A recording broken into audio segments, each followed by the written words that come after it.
creepypasta.com, and the featured story caught my attention, called I Made a Horror Game About Liminal Spaces That Nobody Will Ever Play. So, we'll dive right in. I'm sure there isn't a single person reading this that doesn't know what liminal spaces are by now. Oh, that's kind of awkward. But just in case, the concept of liminal spaces relates to physical locations that are typically transitional in nature. Hallways, waiting rooms, and parking lots are classic examples. The liminal aesthetic can be defined by the unique feeling of eerie nostalgia people experience when presented with such places outside of their designated context. For instance, an abandoned hospital corridor might seem ominous and uncanny due to the prevalence of human activity usually associated with medical facilities. While the specific aesthetic has always existed, it was recently popularized and further defined by the backrooms, a, by now, infamous creepypasta about what happens when you no-clip out of reality. At least, that's how I first became familiar with the term. Like many other fans of the original work, I was eager to contribute to the ever-expanding subgenre of horror games inspired by liminal spaces. The project itself wasn't anything revolutionary. Basically, it began as a first-person walking simulator without any purpose or goal, where you can explore various 3D liminal environments. The only thing about it that was somewhat novel was that I didn't intend on implementing any actual scares into the game, instead relying entirely on the atmosphere to instill a sense of constant suspense by the player. Pretentious, I know, but I've always liked the idea of a horror game that leaves you in a perpetual state of questioning whether you're truly alone or not. There are very few games that scratch that particular itch for me, so I decided to just make it myself. The first level I created was an abandoned, multi-story car park. I based it on the one across the street. Each floor was near identical to the last, and, with the outside being just an endless expanse of fog, you couldn't really tell whether you were making progress or were just stuck in a loop. Again, I know that what I'm describing doesn't sound all that impressive, but keep in mind that I was a 16-year-old kid learning how to use a game engine for the first time. I must have replayed that level over 50 times, making sure that everything, from the camera's movements to the ambience, was exactly the way I wanted it. I remember spending days just toying with the shaders alone. I didn't want the location to feel too artificial, but I also didn't want to detract from the liminality by adding extra clutter. I was looking for that sweet spot between minimalist and dingy. Once I was finally done, or at least as close as done as I was gonna get, I asked my best friend Alex if he could play it for me and tell me what he thought. He is a bit of a wimp when it comes to any kind of horror media, thus making him the perfect test subject. I made a point of deliberately not telling him that there were no ghosts or spooky monsters haunting the level. I was looking for a genuine impression after all, and, well, I thought it would have been funny. He called me a few hours later. I could tell his nervous laughter that he was still playing. Alright, bruv, I give up. What's behind the door? How do you open it? I was confused. I didn't remember implementing any doors or anything that could be described as one. My initial assumption was that he had caught on to the joke and was now trying to mess with me in return, so I just played along. Oh, that. Yeah, so you've got to collect the 77 pages, and then a hyper-realistic animatronic Slenderman will come out of there and start chasing you. I could practically hear him rolling his eyes. Hilarious, mates. Seriously, how do I open it? I've looked everywhere for like a pressure pad or a key or something. At least give me a hint. I persisted, snarkily dismissing his nagging, but after a while it became apparent that his frustration was genuine. We moved the call to Discord and he shared his screen, showing me what he was talking about. Turns out that he was being very much for real. Plastered across one of the walls was the flat texture of a door. It was red, resembling a fire exit, which made it all the more jarring against the door, against the color palette of grays and faded browns that otherwise dominated the environment. I blinked in confusion and leaned forward in my chair. I certainly hadn't put that there. With Alex still on the call, I booted up my level editor and clipped up to the 7th floor, the same floor that he was on. Sure enough, the bright red door was on my version of the project as well. It appeared to be part of the texture pack that I was using. Not sure how, but I guessed I'd somehow missed it during my numerous playthroughs. It was a fun little W2F moment, but obviously nothing we were about to lose sleep over. I even briefly considered keeping it there as an inside joke, but ended up replacing the door with a more fitting surface. I began to work on the second level just a few days later. It was inspired by a recurring dream I've had, a looping white sterile corridor with rows of yellow lockers on each side. The player would have been dropped at the end of it and given no further directive. There were no puzzles to be solved, no hidden switch that would reveal some secret passageway. That was sort of the point. I remember thinking I was being so clever, so abstract, as though I was on the verge of creating the piece de resistance of all walking sims that would be dissected and theorized on for years to come. In reality, all I did was make a tech demo using a bunch of pre-made assets. The Stanley Parable, it most definitely was not. After playtesting it for a bit, I sent the finished version to Alex. It didn't even take him a full hour to call me back. This time around, he sounded more agitated than nervous. I've been walking for like 30 fucking minutes. Where am I meant to be going?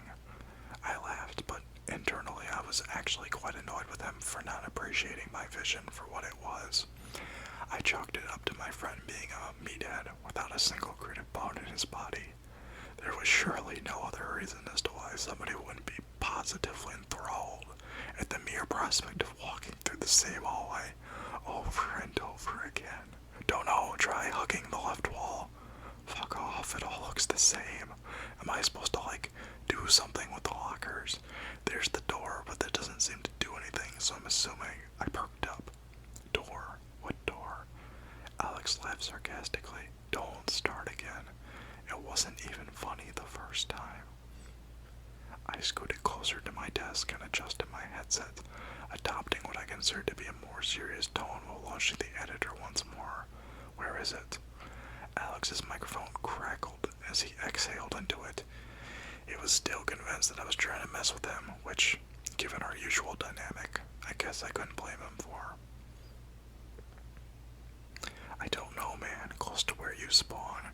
I found it almost immediately. Snugly nestled between two neighboring lockers was the red door. Unlike its previous iteration, it was no longer just a flat texture, but rather a fully rendered 3D asset. I couldn't believe it, yet there it was, its clean, metallic surface gleaming beneath the harsh lighting. Just to reiterate once more, I'm absolutely, positively certain that I hadn't put it there. I could no longer attribute it to negligence either. It's one thing to accidentally misplace a texture, but there was no way I had somehow added an entirely new object to the game without realizing it. Of course, there was nothing actually behind the door, nor a way to open it as far as I could tell, but that didn't make the situation any less weird.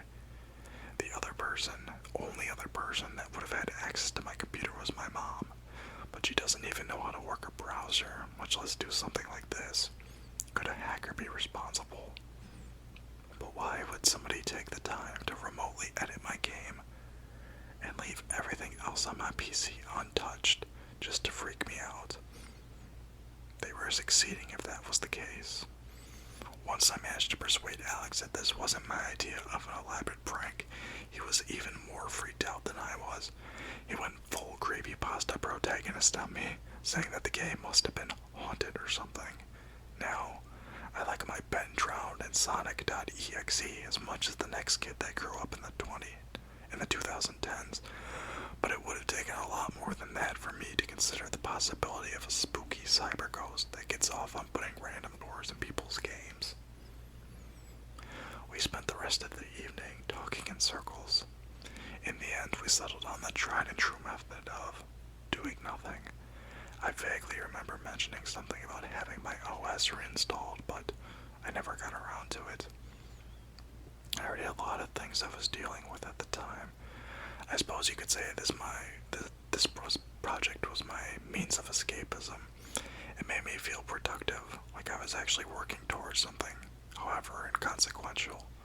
In short, I needed it, and I wasn't about to let a few bizarre coincidences take it away from me. The third and final level that I ever worked on was my most ambitious yet. The way I envisioned it is kind of difficult to describe. I think it was inspired by an image I saw on Reddit. Imagine a large field, complete with rolling hills and broad valleys, but instead of grass, it's all covered by a green carpet. Pinned against the painted-on sky was a very obvious spotlight, which would have followed the player around, always shining directly at them whenever they would look up. The goal was to make it feel like you were stranded in the uncanny, poorly put together mock reality that didn't even try to hide the fact that it was a set. It didn't even wait for me to fully finish the level this time. I was still in the process of making sure that the camera didn't clip through the more uneven parts of the terrain. As I turned my point of view around, I saw it. The by now all too familiar red door, suspended in the middle of an untextured plane. It stood vertically on its own. There was nothing behind or around it. I would have probably been more unnerved had a part of me not subconsciously expected for it to eventually show up. In fact, I wasn't scared at all for some reason. Worse, I felt inexplicably drawn to it. My player character inched forth without my input. It was like I was in a cutscene. Soon enough, I was standing directly in front of that door, looking up at its imposingly tall frame. I had neither the option to step back nor approach any further. As I looked down at the fully rendered handle, a prompt appeared in semi-transparent white letters. Press E to open. I swallowed hard and desperate to sate this newfound sense of morbid curiosity. Did as instructed. My screen went completely black and then transitioned to solid red. Another prompt floated into view. Use WASD keys to move. I would have never realized that I could control my character again had the game not expressly told me so. Upon retreating a few steps, I realized that I had been standing up close to a wall, and in actuality, I was in some kind of enclosed space. Every inch of it was painted in that same shade of solid, uniform red. Unless viewed from a specific angle, you couldn't really tell where one surface ended and another began. It was nausea-inducing. I tried pulling up the console menu. Nothing happened. I could neither exit nor minimalize the game. Regardless of what combination of keys I attempted, it became increasingly clear that I was no longer in control. And yet, I couldn't bring myself to press the power button on my PC. I had this inexplicable urge to uncover the secrets of this place. It was like some sort of primal impulse that was hardwired into my brain. This seemingly endless network of empty spaces was divided by walls and narrow passageways. Distinguishing one room from another was close to impossible. I felt like I was walking in circles, and that most likely was the case for a good while, until I stumbled into a room that actually had something in it. Placed on an equally red table was a can of silver spray paint. Immediately upon picking it up, I was prompted to press F on my keyboard to use it. A crudely drawn checkmark materialized on the places that I've already explored, which, needless to say, proved immensely valuable. Armed with my new way of navigation, I now felt like I was making actual progress. The more I explored, the more I began to pick up on certain patterns. I realized that each section was comprised of a set of cyclical layouts. For example, every fifth room was L-shaped, and every 10th room was H-shaped and connected to multiple corridors, two of which always looped back to the start of the sequence. It practically turned into a rhythm game. 1, 2, go left, 3, 4, go right. If the levels that I'd already created could be looked at as their own self-contained microisms, then I suppose this was their version of the backrooms, a maze of uniformly textured procedural spaces that, ironically, embodied the spirit of liminality even better than anything I could have consciously conceived. And then finally, after what felt like hours, I entered a room that was quite unlike the previous ones. The oppressive red was replaced by beige wallpaper. It gave me this intense feeling of deja vu, and still does whenever I think about it. Mounted onto the opposite wall was what looked like a flat screen TV. There was no other exits apart from the one I came in through. I seemed to have reached the end of the monochromatic labyrinth. Upon approaching the vertically placed monitor, I was promptly presented with two options. Press Y to meet your host, press N to go back. I paused for a moment and looked over at my phone. It was 4:45 a.m. I had already gone this far. No way I was backing out now. I briefly considered calling Alex, but thought better of it. Even if I did manage to wake him up, I would have then had to spend another hour trying to convince him this wasn't my idea of a joke. No, I needed answers, and I needed them now. My finger hovered over the Y key. I took a deep, anxious breath and pressed it down. The virtual TV came to life. White lines raced across its screen. At the center of a blank background appeared the still portrait of a man. The image was so low-res that I could count the individual pixels that comprised it. What it lacked in detail, however, it made up for in expressiveness. This unfamiliar man's cartoonishly large frown dipped to the corner of his jaw, and his eyebrows were scrunched together in a peevish stare. It was like somebody had taken the stock photo of a typical suburban dad and used the liquify filter to exaggerate his features. I nearly jumped out of my seat as a grainy and eerily upbeat voice suddenly emanated from my speakers. There had been virtually no audio cues this far, and thus made it all the more jarring.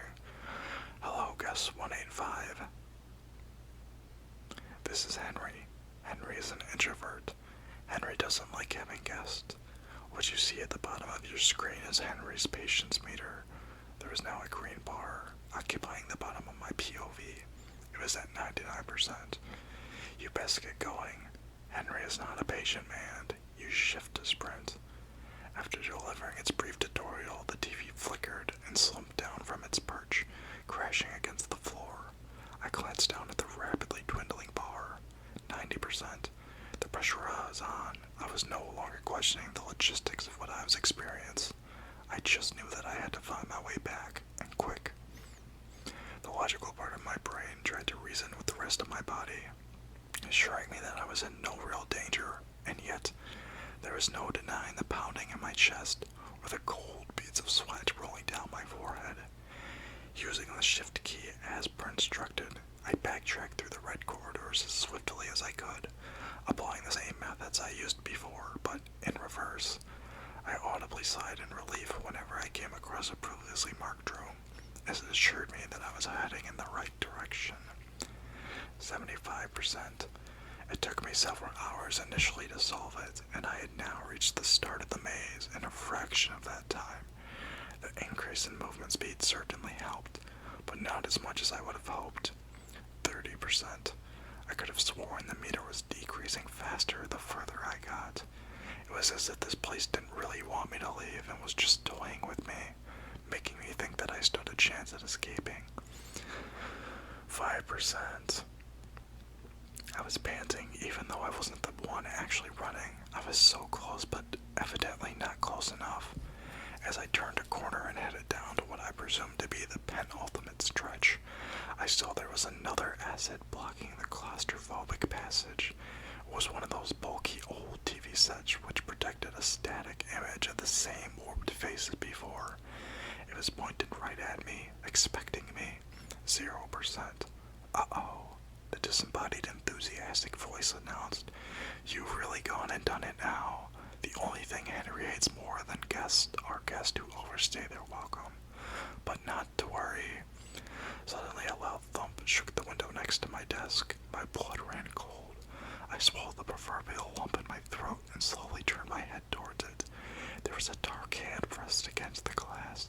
It was followed by another, and then another, all reaching in from different angles until all I could see were various sized palms grasping at the flat pane.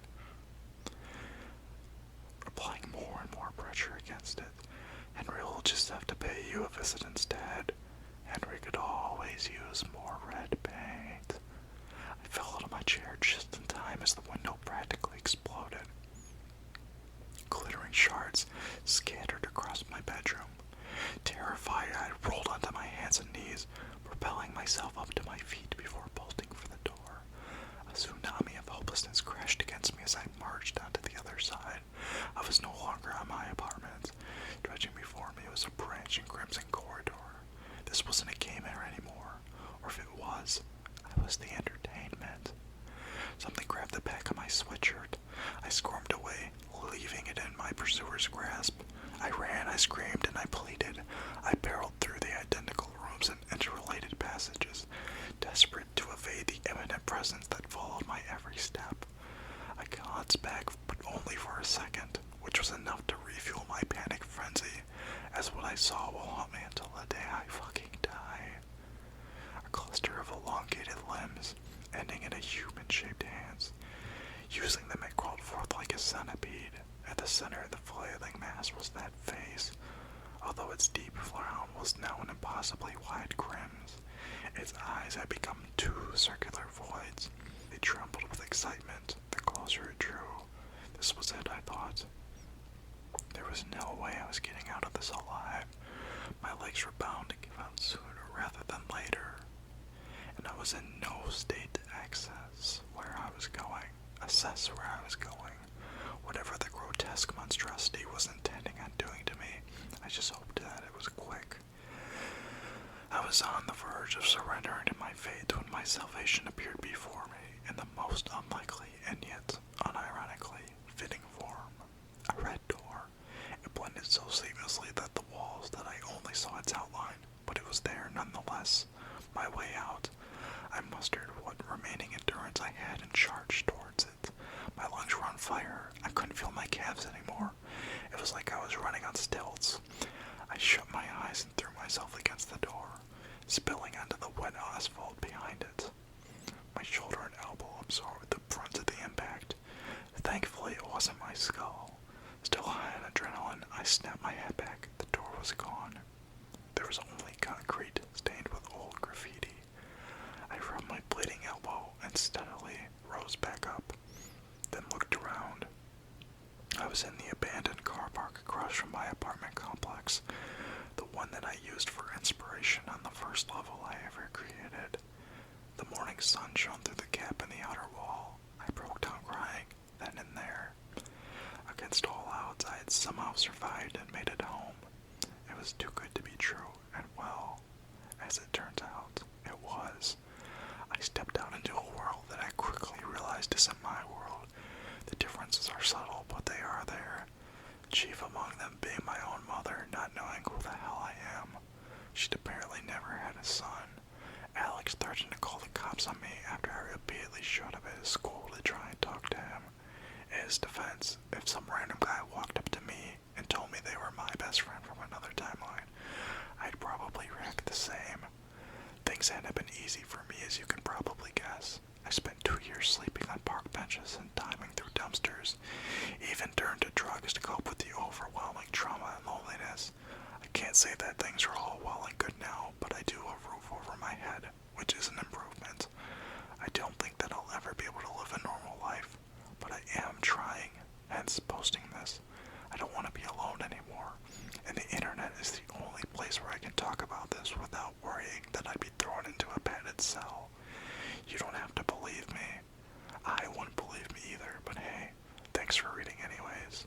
there's one thing in particular that I can't stop thinking about. That creepy voice called me guest 185, which implies there were 184 guests before me. Did I escape into the reality of some other version of me that got inadvertently sucked into that place as well? You know what? Come to think of it, I don't really want to know.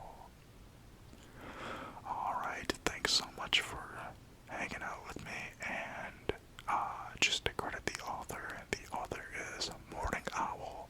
I will leave a link below if you want to comment or read it yourself. Anyways, like I said, thanks for being here.